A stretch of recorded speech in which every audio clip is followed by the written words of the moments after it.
listening to Your Secret is Safe with Me, non-judgmental talk about infidelity with Dr. Marie Murphy.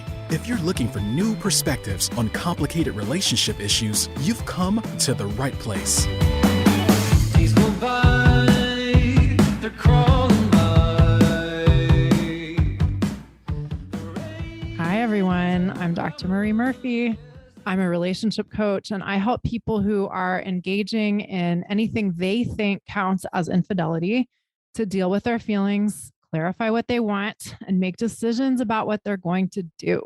And the whole point of all of this stuff is to create the love life you most want to have so that you can enjoy that and also enjoy the rest of your life.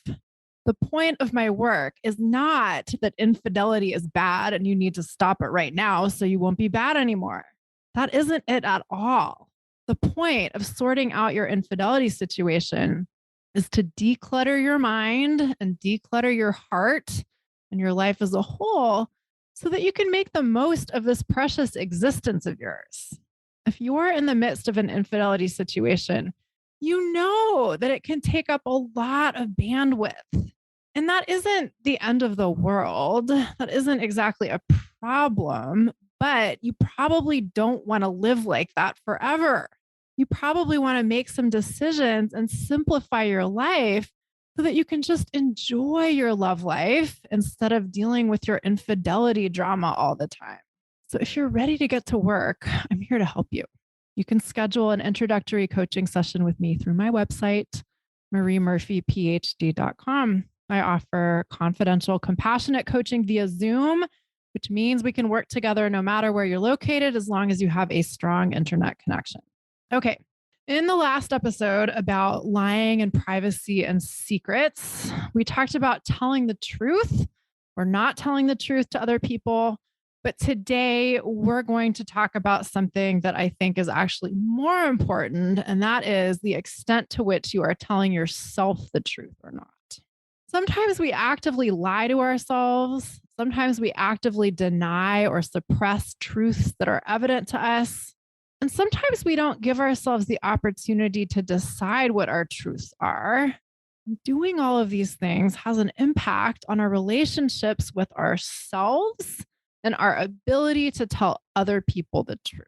One of the things that I'm on a crusade of sorts to address is the frequency with which we prioritize our relationships with others over our relationships with ourselves. Our relationships with other people are important for sure, but we tend to over-attend to those relationships and neglect our relationships with our very own selves, which means that we chip away at our capacity to engage in satisfying relationships with other people. And all of this, the stuff that I'm talking about, all of this prioritizing of our relationship with others over our relationship with ourselves includes prioritizing telling other people the truth or not lying to other people over getting clear on what is true for us and not lying to ourselves. And I'm not saying that telling other people the truth isn't important. That's not the point at all. But how can we possibly tell anyone else the truth if we can't tell ourselves the truth? If we want to be honest with anyone else, that honesty has to start at home with ourselves. Then we can decide, as I talked about in the last episode, what truth it makes sense to share or not share with others, or what it makes sense for us to keep private, or what we might want to directly lie about. And I think all of this potentially applies to many areas of our lives, not just infidelity. But of course, it applies to infidelity in spades. So many of my clients who have some kind of an infidelity situation going on tell me that they're lying to someone either by omission or by actively telling them things that aren't true, or both, to one degree or another. Some people have told some of the truth, some people haven't. Some people are kind of, figuring out where the line is between truths and untruth, where the lines are between truths and untruths. And there's many different ways to skin this cat. And whatever amount of truth you're telling, The reason why we often prevaricate or lie or, omit important details is because we don't know exactly what we want, right? You don't know what to do about your infidelity situation. You don't know what you want to come out of it. So therefore, you don't know what to say to someone else. And it may seem like, the right thing to do in the moment or in the extended series of moments to not tell the truth. And sometimes this occurs when an infidelity situation is brand new and it was unexpected or unanticipated, and the person involved is like, "Whoa, what just happened to me? I just like went from, planet Earth to some planet that I didn't even know existed, and I'm so discombobulated, and I'm just trying to figure out what the heck is going on in this strange new land I've found myself in." Okay, then some folks have an infidelity situation that's pretty well seasoned. Maybe it's months old, maybe it's years old, but the person in the midst of it is still unsure of what they want. They're still claiming the "I don't know" card. They're still claiming this is confusing. This is also strange. I don't know what to make of this. And, we'll talk more about that stuff later. But for a lot of my clients, whether the situation is new or old, the lying wears on them. They don't like the dishonesty. They don't like the deception, in addition to perhaps not liking the infidelity itself. Let me emphasize that by saying this, I'm not saying you should feel bad about lying. That is not the overt or the underlying message here. Some of my clients do not mind lying at all, and I respect that. You get to choose what's right for you.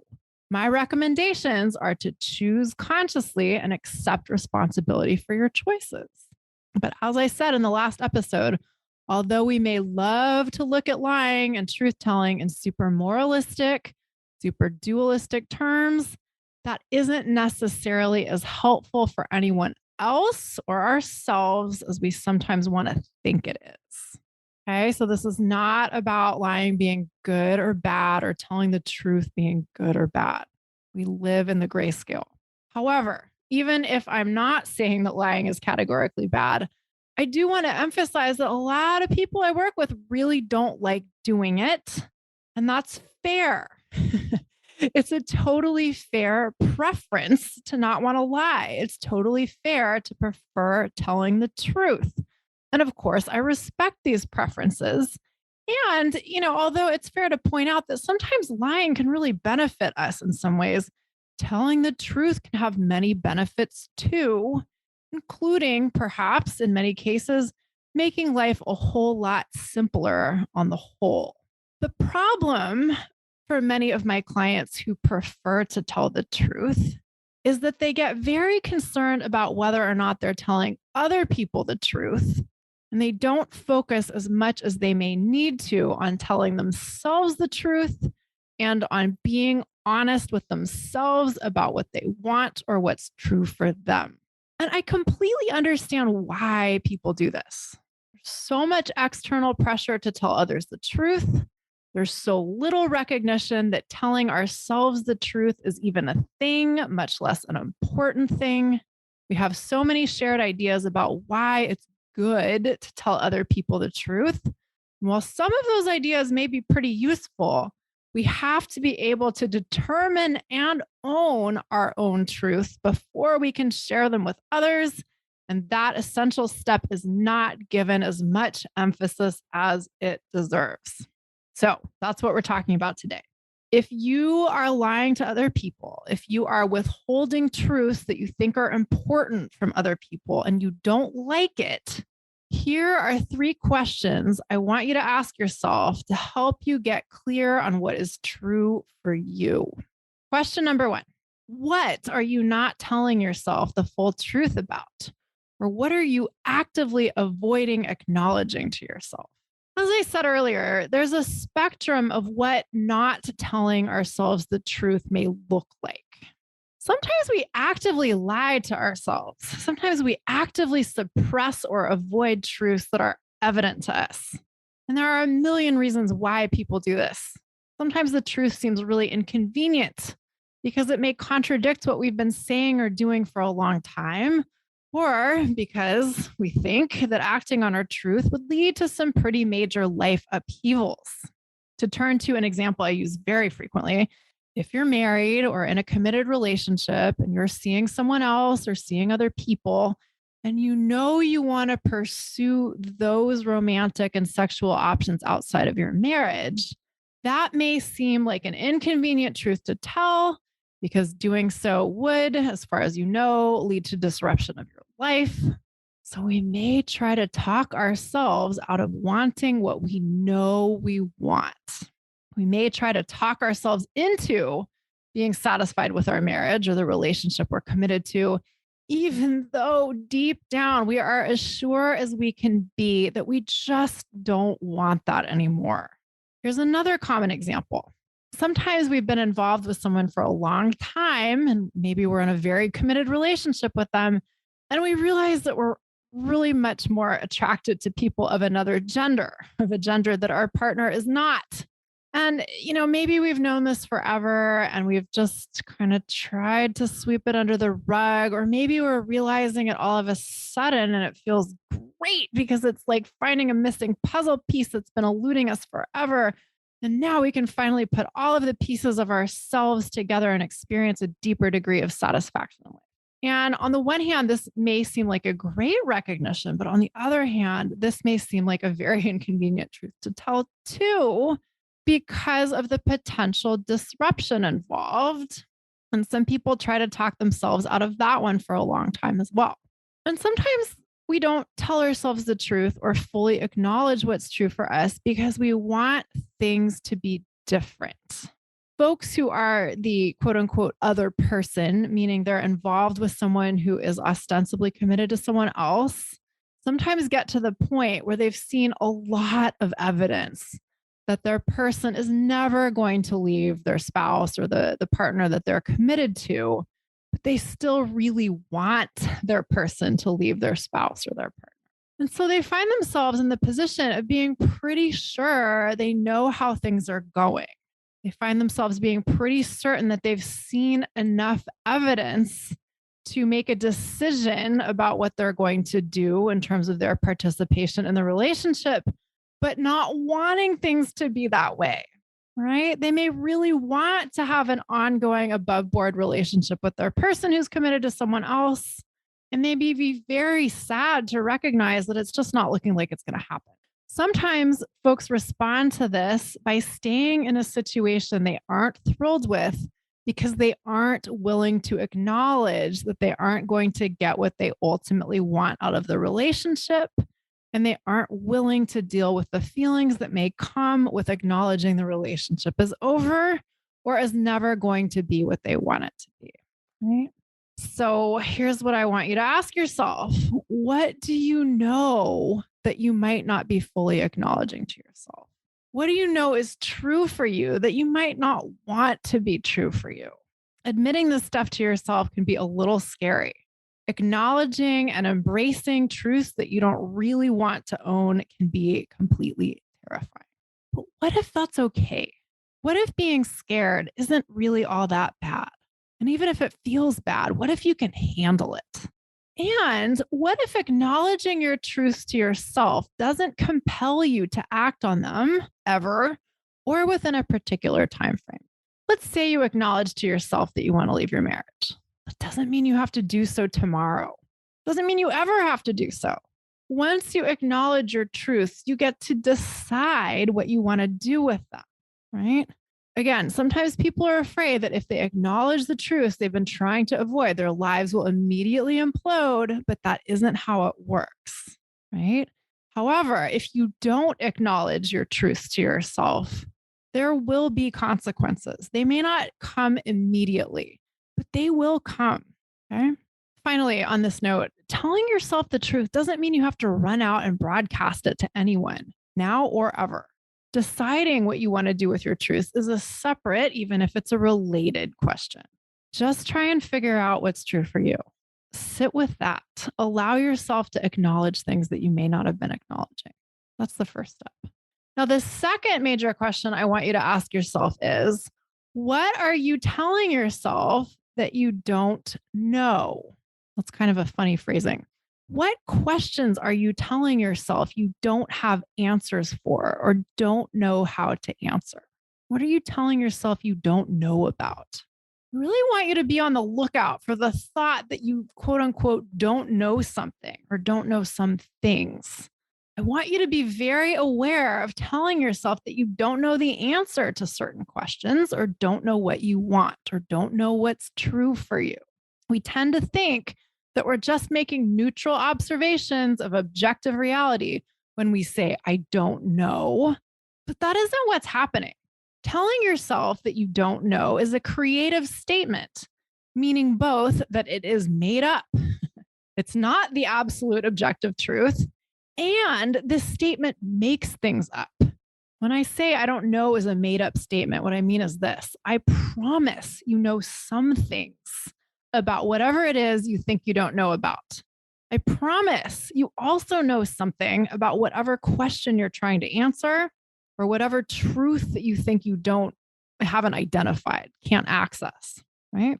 If you don't believe me on this, schedule a coaching session with me and I will pull what you know out of you. I promise. Part of what I do with my clients is help them get clear on what they know and start to take ownership of that and start to create a feeling of certainty that comes with knowing. Now, in addition to the fact that the statement, I don't know, is rarely as true as we think it is also incredibly unhelpful. When you buy into the idea that you don't know something, how do you feel? I bet you feel confused. I bet you feel uncertain or hesitant or overwhelmed or anxious or maybe even hopeless. And when we feel hesitant or confused or uncertain or overwhelmed or helpless, we usually don't take actions that create results that we like very much. This is not to say that feelings like confusion or hesitancy or helplessness are categorically bad and need to be avoided at all costs. That's not the point at all. These feelings are a normal, natural part of the human experience, and they're okay. But we don't want to indulge in lines of thinking that will keep us in these feeling states indefinitely, because the kinds of actions we have the capacity to take from these emotional states are not the kinds of actions that will help us get more of what we want, that will help us create more of the lives we want to live. There's a big difference. What can you tell yourself instead of I don't know? Well, there's a big difference between telling yourself, I don't know, over and over again, and telling yourself something along the lines of, okay, I'm certain of some things in this situation, and I'm working on getting clear on what I think about other aspects of this situation. Or if you're trying to determine what you want or what you like, you might say to yourself, I know I like some of this. I know I want some of this, but I don't know if I like or want other aspects of this. Those kinds of thoughts help us acknowledge our uncertainty, which can be a very helpful thing to do, without adding to it, without amplifying it. It's great to allow ourselves to acknowledge uncertainty and to call it what it is. But keeping ourselves lodged in uncertainty or confusion indefinitely by replaying the thought that we don't know over and over again is another thing entirely. And interestingly enough, telling yourself that you don't know can be a sneaky way of not telling yourself the truth or preventing yourself from deciding what's true for you, right? We always have the option to do that in any given moment, no matter how much information we have available to us. So here's what I want you to do. If you've been telling yourself that you don't know something or that you don't have the answers to particular questions, get really clear on what it is you think you don't know or the questions you think you don't have the answers to. That exercise alone is clarifying. Simply defining what you think it is you don't know, rather than letting that stay vague, is an act of managing your mind and getting more specific. The third major question I want you to ask yourself is, Where are you letting your fear of what other people might think get in the way of acknowledging what's true for you? Sometimes we tell ourselves that we can't have what we want because other people wouldn't like it or wouldn't allow it. And rarely is that as true as we think it is, but that isn't the point I want to emphasize right now. Right now, the point I want to make is that sometimes we don't allow ourselves to even acknowledge what we want or acknowledge what's true for us in the privacy of our very own minds because we're so focused on what other people might think of us. And this is before we're even talking about taking any kind of action. We're just talking about allowing ourselves to get clear on what we are thinking. Nobody else has to know about what we're thinking. Just because we think about something does not mean we have to act on it. Just because we think about something doesn't mean we ever have to tell someone what we're thinking. We have the opportunity to utilize the privacy of our own mental space to get clear on what's true for us. But instead of doing that, so many of us let our concerns about what other people might think get in the way of our own thinking. So many of us let our thinking about other people and their opinions or possible opinions or reactions or possible reactions get in the way of us determining our own truth. Now, let me make it clear that we get all kinds of messages from all kinds of sources that tell us that we should be concerned about what other people think. There are so many messages out there that tell us that if our truth is in conflict with what other people want, we either have a problem or we're going to have a problem. And if we believe this, we may be really reluctant to be fully honest with ourselves about anything. And then, of course, ironically, we're pretty much unable to tell others the truth because we don't know what our own truths are.